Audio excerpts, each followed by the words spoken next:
부활주일을 맞이하고 우리는 또다시 일상도로 다가가면서 그냥 부활주일이 그냥 하나의 연중 행사로 끝나지 않았으면 좋겠다라고 하는 생각이 들었습니다. 그래서 우리는 다시 한번 부활의 증인들을 여러분들에게 한 사람 한 사람 소개하며 그 부활의 증인이 바로 내가 되어주기를 소원했어요. 그래서 부활의 증인의 첫 번째 사람으로 베드로를, 두 번째로는 도마를, 그리고 오늘 세 번째 그 부활의 증인들로 이제는 제자들을 여러분들에게 소개하고 그들은 바로 나입니다. 고백하는 귀한 시간 되었으면 좋겠습니다. 부활하신 예수님은 갈릴리로 가라고 그렇게 제자들에게 분부하셨어요. 거기서 나를 볼 것이다, 그렇게 이야기하셨죠.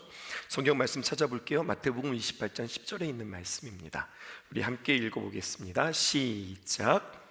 예수께서 이르시되 무서워하지 말라. 가서 내 형제들에게 갈릴리로 가라 하라. 거기서 나를 보리라 하시니라.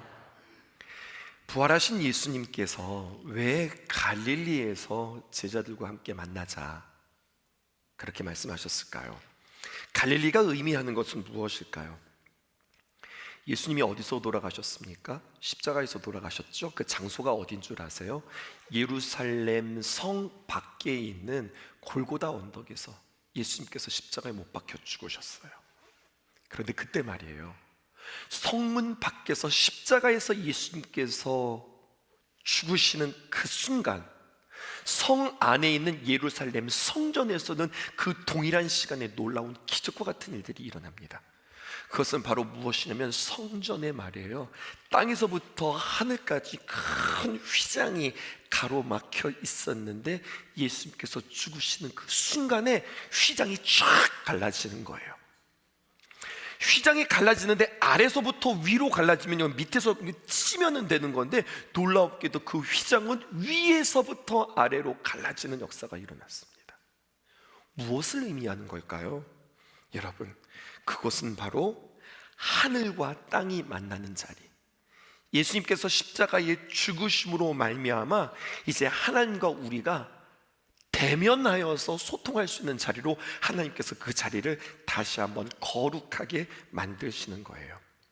하나님을 경배하고 하나님의 나라를 이루고 하나님과 교제하며 하나님을 만나는 거룩한 자리로 하나님께서 삼으셨습니다. 그러면은요, 부활하신 예수님이 정말로 그를 사랑하시는 귀한 제자들에게 사명을 주시고 마지막으로 분부하시는 그 자리는 하늘과 땅이 만나는 그 자리, 예루살렘 성전이 가장 적합한 자리입니다.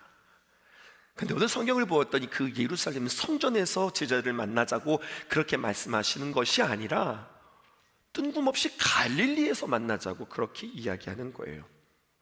여러분, 이미 우리는 성경의 정황을 볼 때 갈릴리가 그 당시에 사람들에게 어떤 정서로 다가오는지 우리가 엿볼 수 있습니다.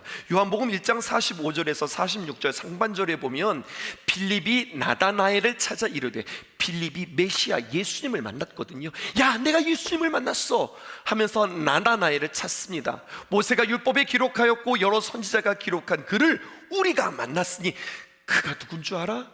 요셉의 아들 나사렛 예수라. 나다나엘은 누구보다도 메시아를 간절히 사모했던 사람이거든요. 근데 빌립이 메시아를 만났다고 하니 눈이 번쩍 뜨였습니다. 누구라고? 이렇게 되는 겁니다. 26절 보십시다. 나다나엘이 이르되 나사렛에서 무슨 선한 것이 날 수 있느냐? 이렇게 이야기하는 거예요. 어디서 만나자고 그랬다고요? 갈릴리에서 만나자고 그랬다고요? 그런데 지금 뜬금없이 나사렛이 나옵니까? 이렇게 이야기하시면 돼요. 여러분, 우리 춘천에 우평동이 있듯이 말입니다, 갈릴리라고 하는 곳에 여러분 나사렛이라고 하는 동네가 있는 거예요. 그러니까 나사렛, 그곳은 바로 갈릴리의 작은 지역이라 할 수 있겠죠. 다시 말해서 무엇입니까? 나사렛, 갈릴리는 그곳에서 무슨 선한 것이 나올 수 있겠어? 어떤 기대가 있겠어? 사람들이 주목하지 않는 땅, 그리고 그 누구도 기대하지 않는 그 땅에 예수님께서는 일부러 작정하시며 예수님께서는 의도하시며 그곳에서 만나자, 예루살렘 성전이 아닌 그곳에서 만나자, 예수님께서 말씀하시는 거예요. 그 의도를 우리는 아셔야 하겠어요. 그리고 동일한 것은 그 주님께서 우리에게도 동일하게 말씀하십니다. 부활하신 그 예수님께서 다시 한번 우리에게 만나기를 원하세요. 어디에서요? 신성교회 예배당에서 우리를 만나는 게 아니라 우리가 하나님 앞에 예배하고 하나님의 귀한 말씀을 공급받은 뒤에 우리는 어디에서 만나야 하는가? 우리의 자리, 우리의 나사렛에서 부활하신 주님을 만나야 된다고 성경은 우리에게 이야기하고 있습니다. 그러므로 우리는, 여러분들과 저는 갈릴리를 다시 한번 해석하셔야 되겠어요. 갈릴리는 어떤 곳일까요? 첫 번째, 갈릴리는 우리의 일상의 자리입니다. 여러분, 예수님을 만나시죠. 주님 앞에 나오셔서 예배하시죠. 예배하시면서 여러분 어떤 기대가 있으세요? 무엇보다도 예배하는 자들은 하나님 앞에 나와 이전과 그리고 나중에 다른 변화를 기대한단 말입니다. 하나님을 만났던 아브라함이 아브라함이 되고 그 욕심 많았던 야곱이 이스라엘이 되는 것처럼, 여러분, 또 시몬이 베드로가 되고 사울이 바울이 되는 것처럼, 박진형이라고 하는 이 사람이 예수님을 만나서 박진형 목사가 된 것처럼 우리는 주님을 만난다? 그럼 뭐를 기대하냐면 변화를 기대한단 말입니다. 그렇죠. 예수님 만나면 과거의 나의 부끄러운 삶, 감추고 싶었던 일들, 나에게 짐스럽고 억누르고 상처가 되었던 것들, 나를 끌어내리고 넘어지게 하는 모든 상황들, 모든 환경들로부터 이제는 싹 정리하고, 이제 예수님 만났으니 제발 갈릴리를 떠나서 새로운 곳에서 새로운 사람들과 함께 새로운 시간에 새로운 일들을 하며 새 출발하고 싶은 것이 우리의 마음이란 말입니다. 우리가 예수님을 만나서 새로운 시작이 우리에게 있기를 원할진데, 근데 여러분, 주님께서는 또다시 한번 우리를 늘 우리의 일상이고 늘 변화가 없는, 그냥 내가 늘 머물러 있는 그곳에서 예수님께서 만나시자고 우리에게 말씀하신다는 거죠. 그러므로 우리는 우리의 일상을 다시 한번 보실 수 있으셔야 하겠습니다. 두 번째, 그 갈릴리는 어떤 곳입니까? 우리의 실패와 좌절의 자리라 할 수 있겠습니다. 실패와 좌절이라고 뜻한 그 해석을 여러분들 한번 잘 따라와 보세요.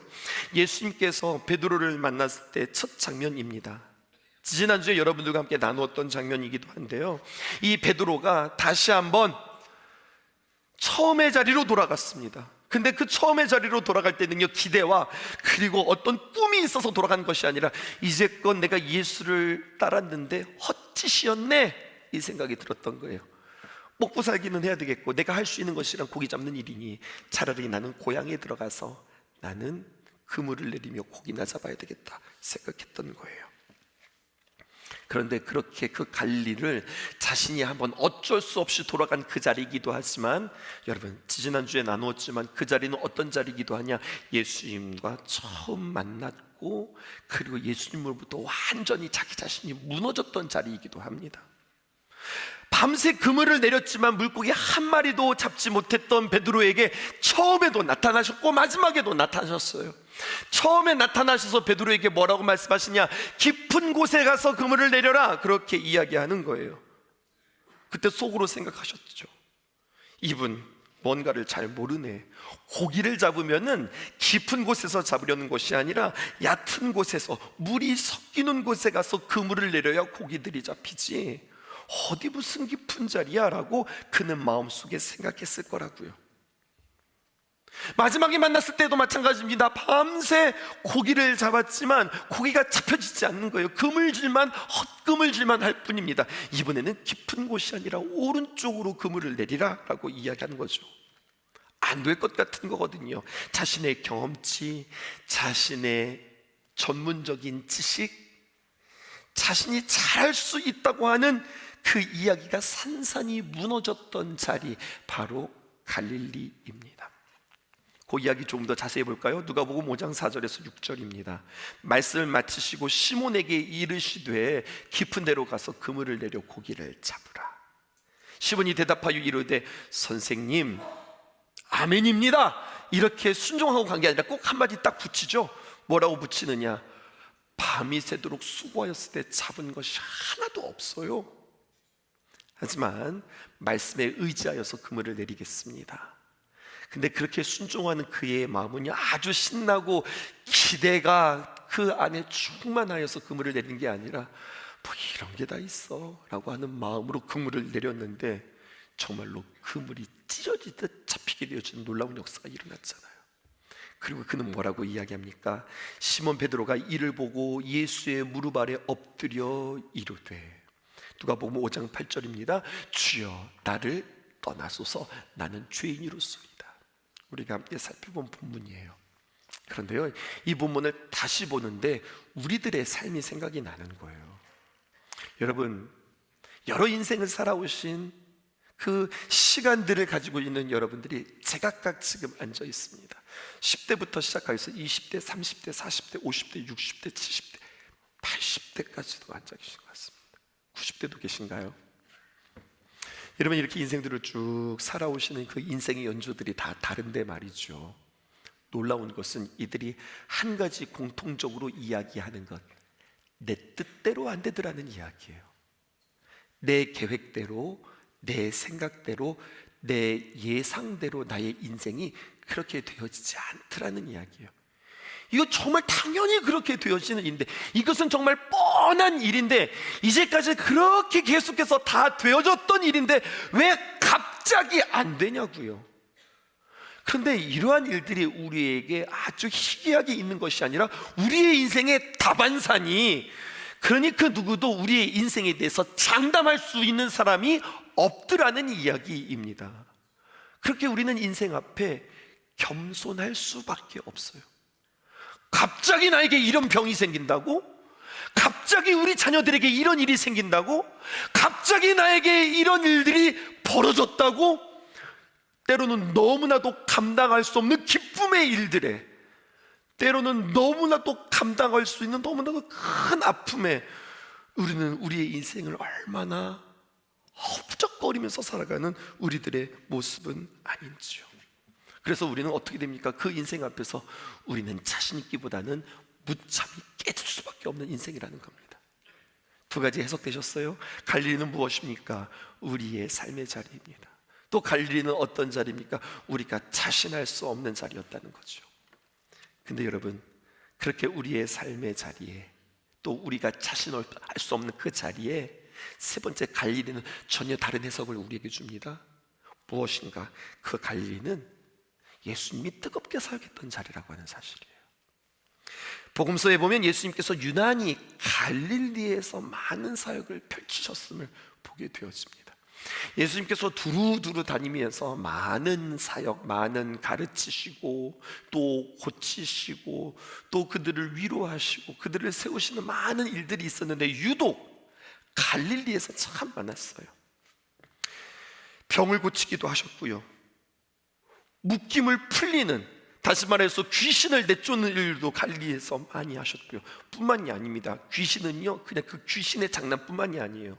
어쩌면 종교 지도자들의 욕심이라고 하는 귀신이 그 안에 가득 차 있을 때, 또 바리새인들의 마음 가운데 위선이라고 하는 귀신이 그 마음 가운데 가득 차 있을 때 시원시원하게 신랄하게 지적하며 그리고 그들을 폭로했던 자리, 이 자리 또한 갈릴리였다는 겁니다. 우리의 육신과 우리의 마음과 우리의 영혼의 치유가 있었던 그 갈릴리.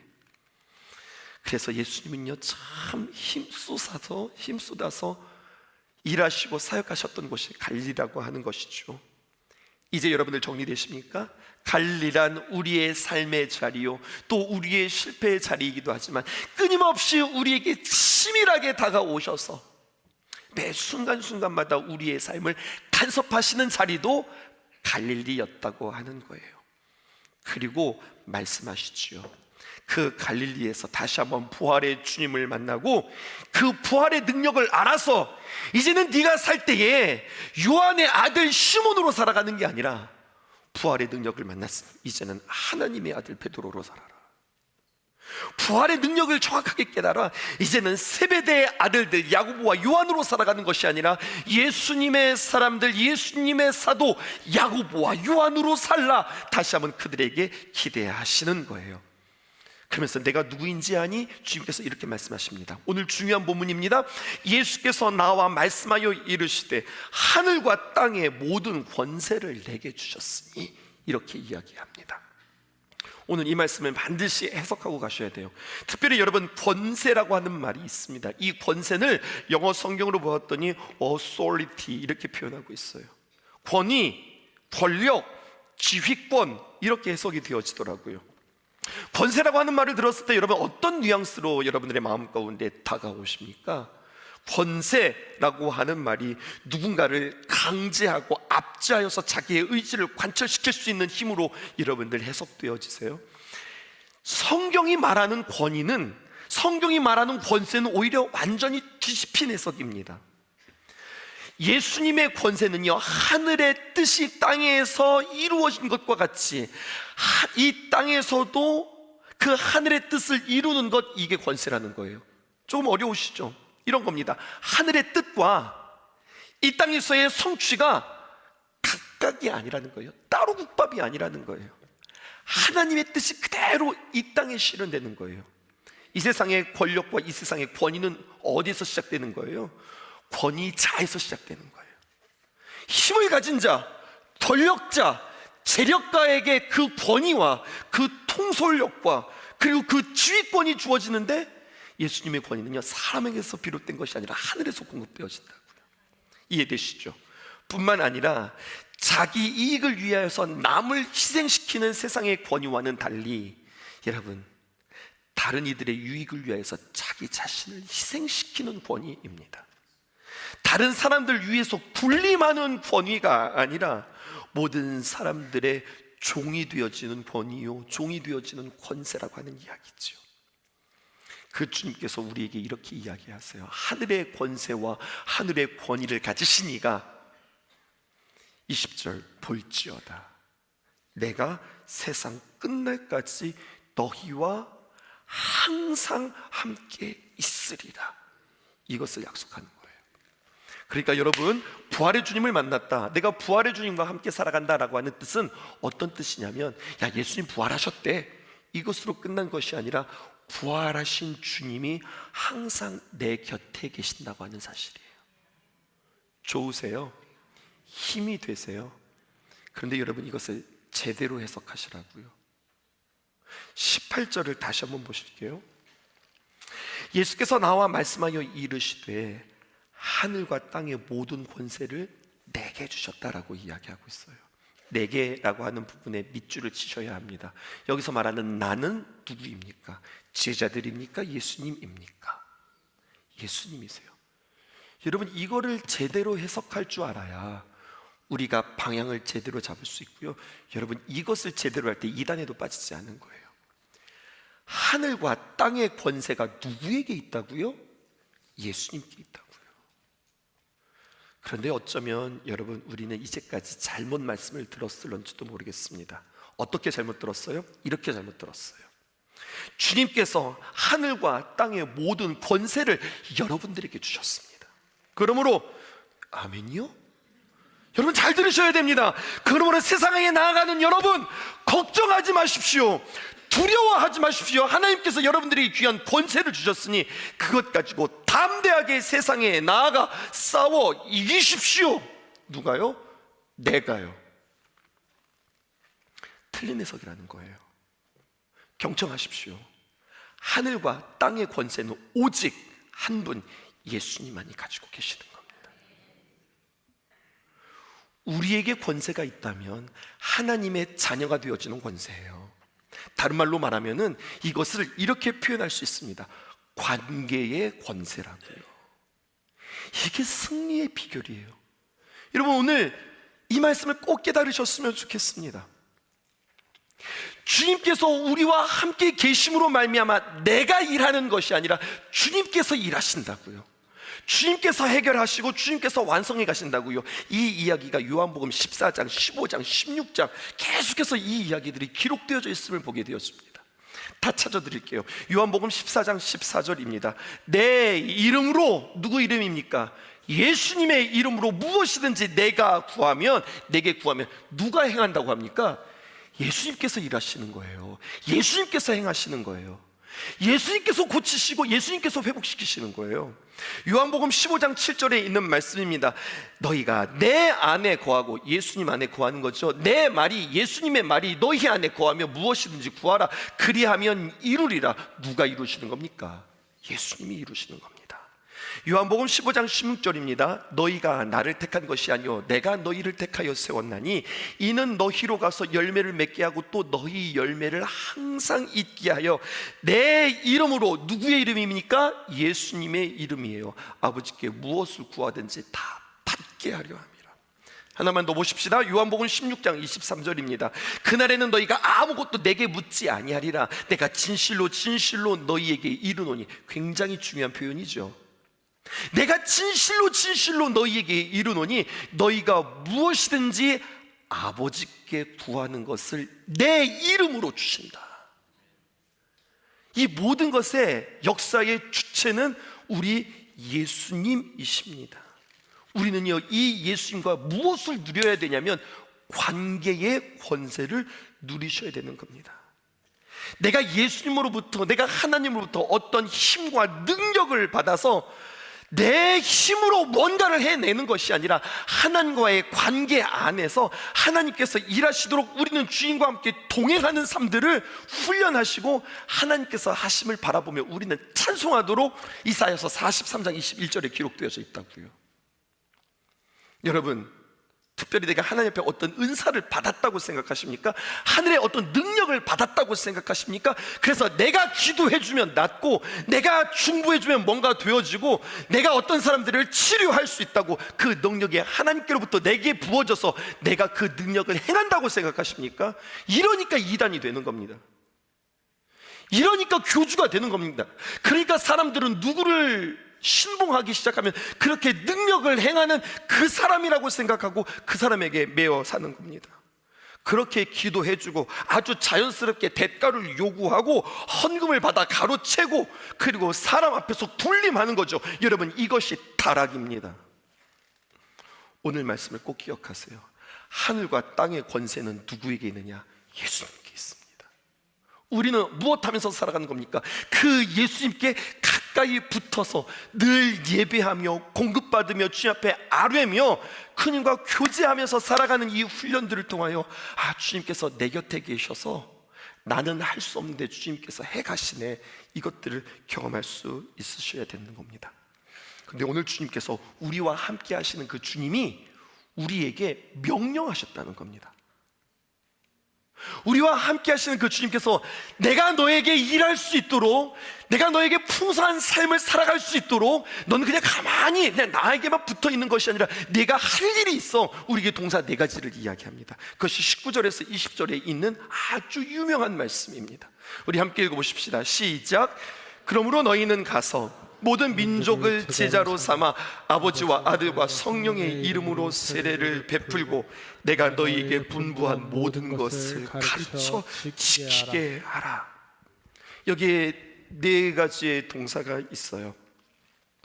먼저 하라고 하는 동사를 우리가 살펴보기 위해서 20절 하반절은 읽지 않았습니다. 네 가지의 동사, 그것은 뭐냐? 가라, 제자를 삼아라, 그리고 세례를 주라, 그리고 가르쳐 지키게 해라. 이게 바로 예수님과 동행하는 사람, 부활의 주님을 만난 사람들이 해야 될 일입니다. 그런데 이 동사들을 가만히 보았더니 여러분, 이것은 제자 삼아라라고 하는 이 중요한 주님의 명령에 세 가지의 동사가 따라붙는 것을 보게 되어져요.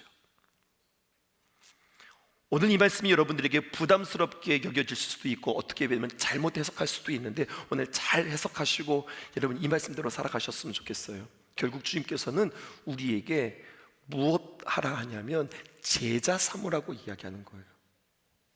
제자 삼으라고 하면 내가 그럼 선생님이 되어야 된다는 이야기입니까? 라고 생각하는데 제자는요, 내 제자가 아니라 예수님의 제자가 되게 하라는 거예요. 그러면 어떻게 하는 게 예수님의 제자를 만드는 건데요? 주님께서 우리에게 세 가지 가르쳐 주는 거예요. 가라, 그리고 세례를 주라. 아니 제가 목사도 아닌데 제가 어떻게 세례를 줘요?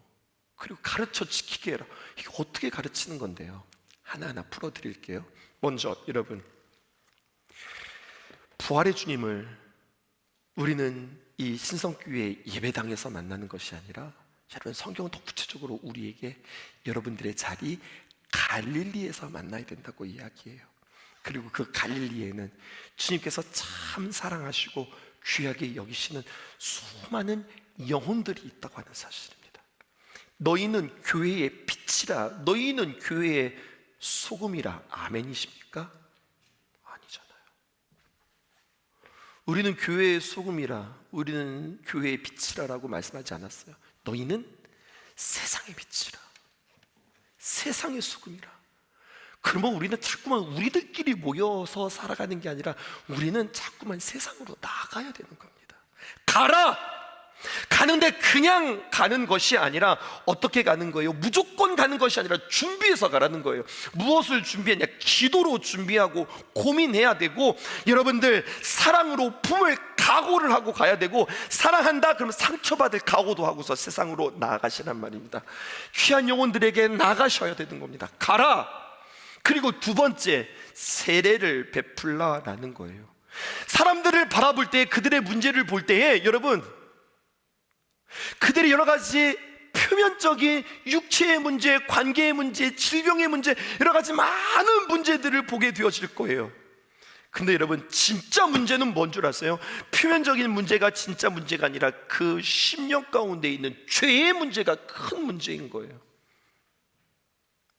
예수님께서 병자를 고치실 때 나아라 이렇게 이야기하지 않고 내가 죄 사함을 받았느니라 이렇게 말씀하시잖아요. 여러분, 예수님의 사람들은 이것을 볼 줄 알아야 돼요. 아, 저 사람의 문제는 지금 연약함이 아니구나, 관계의 문제가 아니구나, 무엇보다도 저 사람이 적극적으로 바라보고 해결해야 할 것은 바로 죄의 문제구나. 죄가 뭐예요? 하나님과 멀리 떨어져 있는 상태가 죄입니다. 의는 무엇입니까? 하나님과 가까이 있는 상태가 의입니다. 예수님은 무엇을 위해서 이 땅에 오셨습니까? 죄인 우리를 하나님께로 가까이 우리 앞에 세우시기 위하여서 십자가에 못 박혀 대신 대속죄물이 되신 거예요. 그러니까 사람들한테 가서, 그러니까 죄가 문제라고, 죄가, 그러면서 너는 죄인이야, 너를 위해서 예수님께서 십자가에 못 박혀 죽으셨다고, 그러면 잘 들으시겠죠? 사람들이.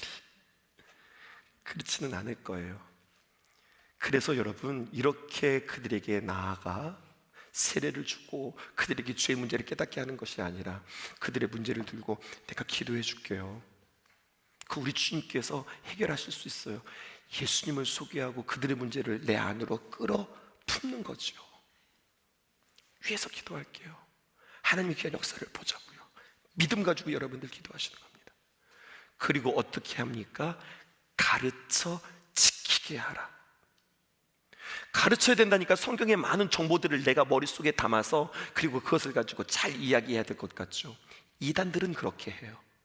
정말로 나를 잡고 밤새도록 그 말씀들을 숙지해서 여러분 그거 가지고 똑같이 지납니다. 이 사람이 말하는 것과 저 사람이 말하는 것과 똑같아요. 근데 여러분, 가르쳐 지키는 것은 내 입술로 말하는 것이 아니라 여러분 꼭 기억하세요. 삶으로 가르치는 것만 남는 거예요. 삶의 모범이 되는 것만 그들에게 가르치는 거예요. 그렇게 죽음의 권세를 이기시고 부활하신 예수님께서 우리에게 제자 삼는 일에 우리를 초청하고 계시는 겁니다. 막연하세요? 우리는 참 어줍지 않지만, 참 부족하지만 그렇게 제자 삼는 일들을 한번 실천해 보았어요. 어제는 우리 예수님의 사람 사기 부부 2팀이 처음 모이는 오리엔테이션 시간이었습니다. 그런데요, 부부 2팀을 세우는 일의 이 첫걸음을 예수님의 사람 부부 1팀이 이들을 섬기기 위하여서 3주 전부터 준비하여서 5번의 회의를 통해서 어떻게 하면 이들을 잘 섬길 수 있을까, 이들을 잘 도울 수 있을까, 이렇게 우리가 계속해서 작전을 짜고 기도를 하고 준비하는 시간들이었습니다. 5번 모이는 이 시간들이요, 우리에게 부담스럽기보다는요 오히려 우리에게는 참 행복했던 시간이었던 것 같아요. 이제 인원수가 줄여졌습니다. 10사람이라고 하는 인원수가 딱 모여지자 이제 각 사람당 1대1로 여러분들을 매칭하고 그들을 위해서 중보기도 하기로 우리는 작정했습니다. 그리고 그냥 중보기도 하는 것뿐만 아니라 우리의 모습은 감추고 우리 글씨를 잘 쓰시는 우리 권사님에게 한번 부탁을 해서 그들에게 축복의 메시지들을 우리가 기도하는 마음으로 하나씩 하나씩 다 준비하자고 그랬어요. 그리고 그들의 이름들을 적어가며 그들의 축복의 메시지들을 하나하나 했습니다. 12주 가는 동안 걱정하지 마세요. 위에서 함께 기도하겠습니다. 기도로 동행할게요. 기도로 응원할게요. 또 각자에게 하나님께서 주신 은사에 따라서 자비량으로 환영 행사를 준비했는데요, 각자의 달란트에 따라 어떤 이는 공간을 아름답게 장식하기도 했고, 어떤 이는 찬양으로 온 마음 다하여서 축복하는 시간들을, 또 어떤 이는 훈련생을 격려하고 응원하는 메시지를, 어떤 이는 그동안 부어주신 하나님의 귀한 은혜를 간증하고, 그리고 각 가정에서 조금씩 음식을 모아서 정성껏 마련한 음식을 우리 이 팀과 함께 나눈 시간들을 가졌습니다. 그리고 우리는 참 행복했어요. 그런데 진짜 행복한 시간이 있었어요. 그렇게 우리가 모든 감동의 시간들을 마련하고 응원을 하고 이들을 다 보낸 뒤에 뒷정리를 하다가 우리는 또다시 섬겼던 우리 예수님의 사람 1기 1팀이 모였습니다. 그리고 우리는 다시 한번 이들을 위하여서 기도하는데, 그 어떤 시간보다 그들을 위하여서 중보하며 기도할 때 우리의 마음이 뜨거워지더라고요. 우리의 마음이 너무 좋더라고요. 우리의 마음이 참 행복하더라고요. 어떻게 부부 이 팀을 세우지? 방법은 잘 모르겠어요. 그런데 우리가 어떻게 할지는 모르겠지만 분명히 하나님께서 하실 것이라고 하는 그 기대와 믿음은 있는 거예요. 그래서 우리 어떻게 합니까? 더 기도하십시다. 우리가 그냥 감동으로 끝나는 것이 아니라 이 감동에 하나님께서 역사하시도록 우리는 또다시 기도하십시다. 그렇게 우리는 제자 삼는 사역을 우리가 그렇게 실천해 보았어요. 오늘 말씀을 정리해 볼까요, 여러분? 여러분들에게 도전해요. 부활의 주님을 경험한 사람들이 머물러야 하는 곳은 예배당, 예루살렘 성전이 아니라 우리의 일상의 자리 갈릴리라고 우리에게 말씀해 주세요. 오늘 이 말씀이 여러분들의 마음 가운데 새겨지기를 주님의 이름으로 축복합니다. 내가 진짜 치열하게 살아야 되는 곳은 이 신성교회 예배당이 아닌가, 우리에게 주어진 갈릴리구나. 선생님도 계시고 사업하시는 분들도 계시고 식당을 운영하시는 분들도 계시고 사람을 만나는 일들도 있고 다양한 직군이 여러분들에게 있는데, 월요일이 시작되어지면 지겹다, 또 월요일이다 하면서 한숨 쉬면서 하루를 때우는 인생 되지 마시고, 하나님께서 귀하게 여기시는 귀한 영혼이라고 하는 사실을 우리가 믿고 하나님 앞에 기도하실 수 있기를 원해요. 하나님, 때우는 인생 되지 않게 하시고 끌려가는 인생 되지 않도록 도와주세요. 1부 때는요, 우리 집사님 그렇게 다짐하셨는데요, 제가 우리 편의점에 오는 손이 정말로 웃으면서 맞이하겠습니다. 내가 정말로 친절하게 상품 하나하나 소개하겠습니다. 그렇게 이야기하는 그런 청년들도 있었어요. 여러분, 그렇습니다. 우리에게 주어진 모든 일들에 대해서 그것이 갈릴리라고 한다면, 그것이 나의 생애에 정말로 주님께서 일하시고 함께 하시는 곳이라면, 부활의 주님과 함께 정말로 영향력 있게 기도하면서 그들을 섬기면서 하나님의 선한 영향력들이 흘러갈 수 있기를 주님의 이름으로 축복합니다. 우리는 강원도 춘천시 후성로 381번지 춘선 신성교회에서만 모여서 예배하는 사람들이 아니라, 여러분, 후평동에서, 약사명동에서, 석사동에서, 퇴계동에서, 효자동에서, 교동에서, 제가 아는 동네는 다 나왔어요. 여러분들의 각각의 자리에서 삶으로 예배하시는 여러분들을 믿으시기 바라요. 이곳은 따뜻하지요, 감격이 있지요, 위로가 있지요. 그런데 여러분, 우리가 나가는 갈릴리는 말이지요, 쳇바퀴 돌듯 지루한 곳입니다. 행복하기보다 우울한 곳입니다. 대접받기보다 내가 대접해야 되는 곳입니다. 거기 가면 여러분, 짐스러운 일들만, 버거운 일들만, 감동스럽지 않은 일들만 가득한 곳입니다. 그곳이 갈릴리라고요. 근데 그곳에 가서 정말로 새롭게 귀한 사명을 감당할 수 있도록 부활의 주님께서 우리와 함께 하세요. 왜요? 그 부활의 주님은 하늘과 땅의 권세를 가지신 분이시기 때문에 그렇습니다. 우리는 그 하나님과 딱 접촉해서 그분과 함께 딱 손잡아서, 하나님, 내 눈이 달라지게 하시고 내 마음이 달라지게 하셔서 내가 감당하는 모든 일들 더 새롭게 귀한 마음으로, 진실한 마음으로 최선을 다해, 야, 참 뜨겁게 살았다, 야, 한 인생이 달아 없어졌구나, 이렇게 고백하는 귀한 인생 되어지기를 주님의 이름으로 응원하고 축복합니다. 이 세상을 살아가는 동안에 나의 힘을 의지할 수 없으니 기도하고 낙심하지 말 것은 주께서 참 소망이 되심이라. 주의 길을 걸어가는 동안에 세상의 것 의지할 수 없으니 감사하고 낙심하지 말 것은 주께서 참 기쁨이 되심이라.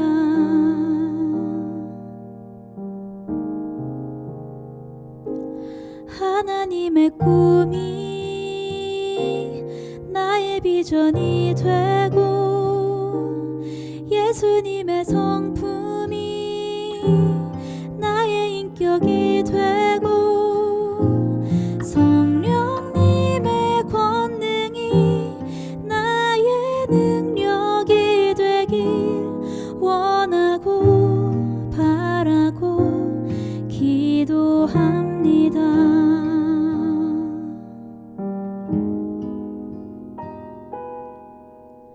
주의 길을 걸어가는 동안에 세상의 것 의지할 수 없으니 감사하고 낙심하지 말 것은 주께서 참 기쁨이 되심이라.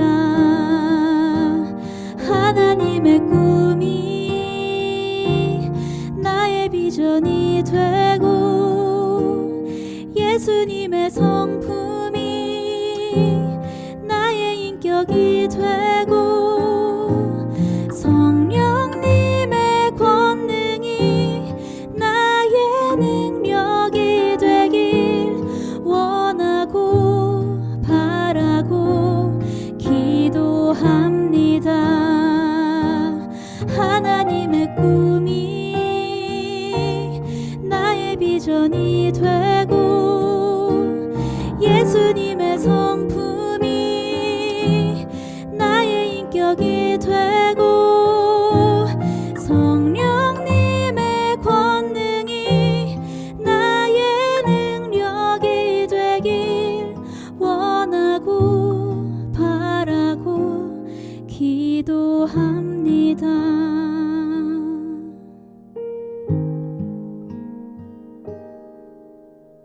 이 세상을 살아가는 동안에 나의 힘을 의지할 수 없으니